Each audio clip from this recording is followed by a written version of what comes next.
Wow. So today, we've heard a lot about the future, and we heard a lot about different use cases. But what if I told you that you could increase or multiply your sales productivity? Not just double, not even fivefold, but 50-fold. Would you believe me? Well, chances are you wouldn't, as this may not seem realistic. But could it become a possibility in the future? Well, this is something that Peter Drucker, the godfather of management, wrote about 25 years ago. He suggested that the most important contribution management needs to make in the 21st century is similar to what management accomplished during the 20th century, which is to increase the productivity of knowledge workers as much as we did for manual workers. Not by 100%, not by 500%, but by 5,000%. So here we are, wondering what the long-term impact of AI will be. Is AI going to revolutionize knowledge work to the same extent? Now, I'm sorry to say, I don't have the answer for that. But I will try to answer another question. To what extent can AI boost your sales productivity today? So over the past year, I have delved into this area on behalf of Mercury International and produced 3 different reports.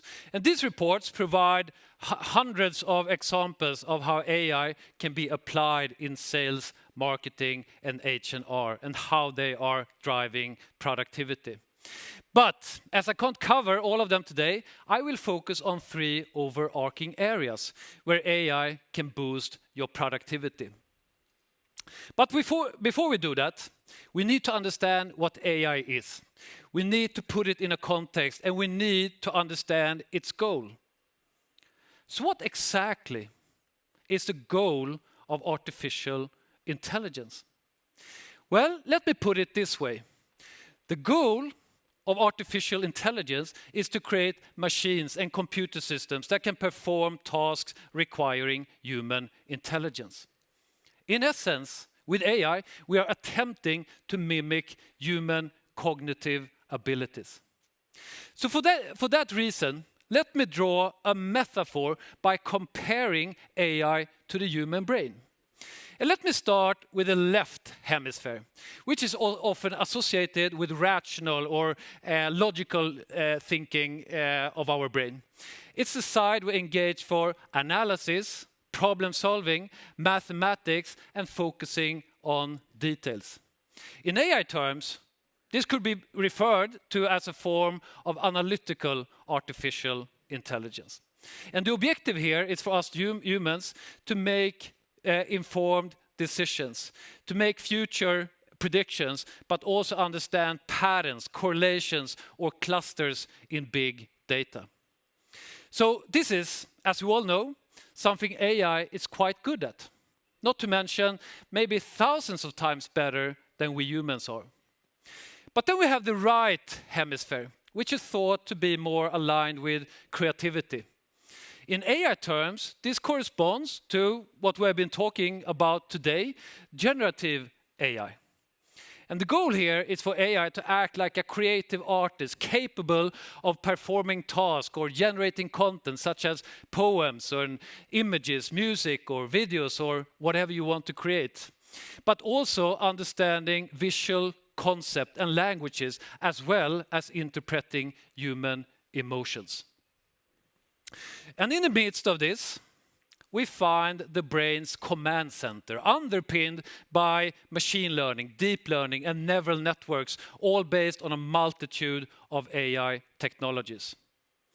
Now, of course, this is a gross oversimplification, as the human brain is far more complex than this. But if we focus on generative AI, which we have been talking a lot about today, and which has been the hot topic over the last year, what significance does it actually hold?